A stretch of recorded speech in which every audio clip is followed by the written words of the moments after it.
What's going on, everybody? Welcome back to another Storytime episode on the channel. So in today's Storytime, I wanna be a little bit on the spooky side with the stories. You know what I mean? I want to talk about the time that a psycho crazy guy was stalking at me through my friend's window while I was at his house, doing a sleepover. It's gonna be a pretty scary one. I've never actually told anyone this. I never told my friend. I never told anyone. This is like the first time this story is getting out to the public. So this is going to be a pretty crazy one. So let's just get started. This story time takes place when I was 13. I was in about the 8th grade. And I have this friend. We're going to call him John. And me and John are like best friends. We're still best friends to this day. We hang out all the time. We're like super close friends. We've been friends since we were born because it's like my parents was best friends with his parents when they were children. So it's just been like, we're practically family. We call each other cousins, literally. Like we're pretty much family. And so when we were around 13 years old, me and John would have sleepovers like all the time. Like almost every weekend we were having a sleepover at one of each other's houses. Um, and so this was just like any typical sleepover. I was sleeping over at John's house, and we were doing the normal thing anybody would do when you sleep over at a house. We were eating junk food, we were playing video games, just staying up late, enjoying the time. And so 11 o'clock, 11 p.m. comes around, and John's dad comes into the room, and he's like, "All right, guys, it's time to wrap it up and go to bed. Like we don't want to be kept up all night with you guys playing video games and here loudly," because like he had a PS4, but he had like a whole separate room for the PS4. It was literally called the PS4 room. That's what we called it. It was just like a separate room for like playing games. So we turn off the console, we turn off the TV, we brush our teeth and all that, and we go into John's room.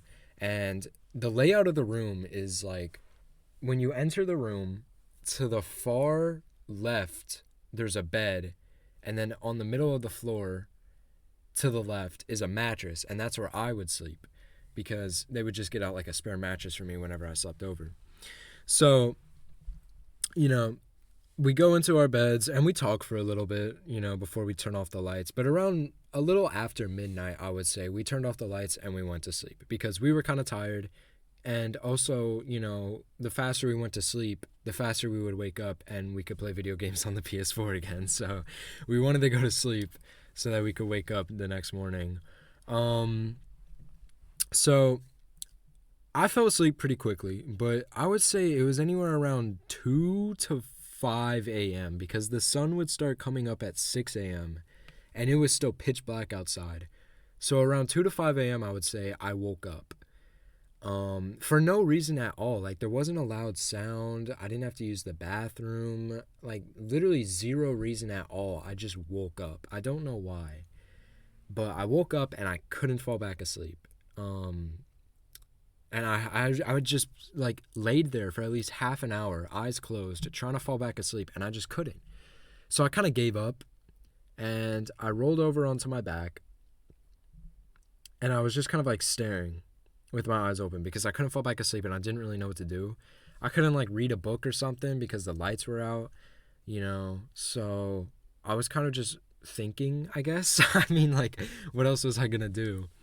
But all of a sudden, it was like the room got darker. I don't know how to explain it because basically, my friend John, he has a small window in his room, and it's to the back right wall. The back right wall is a window, and it's a pretty small window.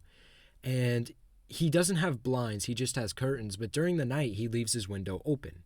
Like the curtains open, not the actual window. Like the glass window is shut, but the curtains are open so that, just kind of like the moonlight can shine into the room and light it up just a little bit, and it's pretty peaceful. And the reason why John is able to do this is because like to the front of his window, like if you look out his window, to the front is just a fence, to the right is just a fence, and then to the left is like a little walkway behind the house that leads to the backyard. So literally nobody can see through John's window if it's open. So there's no danger in that. But it seemed like the room got darker, so I looked towards the window and I thought that like some super large cloud blocked the moon because there was like no light shining in through the window.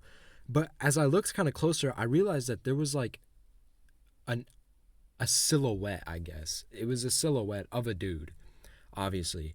And I couldn't see this dude's face, but I could see the outline of his like body. And he was like a tall, you know, adult man. Like I could tell like this was a dude who was like large. He was a lot larger than us. And so like immediately I didn't believe myself, but as I looked and I just kept looking, it kind of sank on me that yeah, this is like an adult male who is in, you know, my friend John's backyard looking at us through the window. And so like immediately like my heart sank to my stomach. I was terrified. I didn't know what to do. The first thing I did was I like squinted my eyes to where it looked like they were closed and I was sleeping, but I could still see through them because I didn't know if this guy looking at us through the window could actually see through the window into the room. So like I squinted my eyes shut, um, to where I could still see, but it looked like my eyes were closed. And I was just like thinking, what do I do? What do I do? I didn't want to like get up and like make a scene because like maybe the guy could see me and then he would like act now, you know what I mean? So I kind of just laid there thinking of what to do, thinking maybe I should wake my friend up, maybe I should like pretend to get up and go to the bathroom and like, you know, get someone's help. But before I could think of like anything to do, come up with a solid plan, the guy walked away. And he walked to the left, which if you remember, that means he was walking down the pathway behind the house that leads to the backyard. So that means that this guy is now in the backyard. And at this point, like he's away from the window, I get up and I like walk out the room. And I don't know what to do. I don't know if I should wake up my friend. I don't know if I should wake up his parents. I don't know if I should wake up, you know, John's brother or something like that. But I'm walking and I go into the living room to see if I can, because like the living room has a big window that shows the backyard. And I wanted to see if I could see this guy through that window. But it was way too dark outside and I genuinely couldn't. So I go back to the room and I'm just like, okay, I'm sure he's probably gone. Maybe he's like trying to like sneak in through someone's window, you know, like doing a little dirty work with a girl. I don't know. He could be completely harmless and just did the wrong house, or maybe he's just like some guy under the influence and he's just on a trip. But he's posing no real threat right now. So I'm just going to hope that he goes away. And I did not sleep for the rest of the night. I stayed up all night, you know, listening for anything, looking for anything through that window. And nothing ever happened. And I eventually fell back asleep, probably at around 6 in the morning because it was starting to get a little bit light outside. Woke back up at around like 9 or something to my friend John waking me up. And yeah, I never told him about it. We just played video games, and then like 2, 3, 4 p.m. when my mom got back from work, I went home, pretty much, because my mom did have to work on that Sunday. I remember that vividly. So, yeah, I went home, never told anyone about it, never told my parents, never told John, nobody. This story just stuck with me because I almost kind of didn't believe myself, but it definitely did happen. And I like to tell it because it's a pretty spooky story and everybody loves a scary story. So, yeah. Moral of the story, if you see a guy peering at you through your window, it's probably good to wake someone up, a trusted adult or something. Don't do what I did and just kind of wait it out and hope for the best. That was not a good idea. But I was like 13 and I was a little shy. So, you know, I made a really stupid decision. So, yeah. But anyways, yeah. If you like this video, go ahead and show some evidence of that by, you know, leaving a like, dropping a comment, hitting the subscribe button. And yeah, that's going to do it for me for now. Peace out.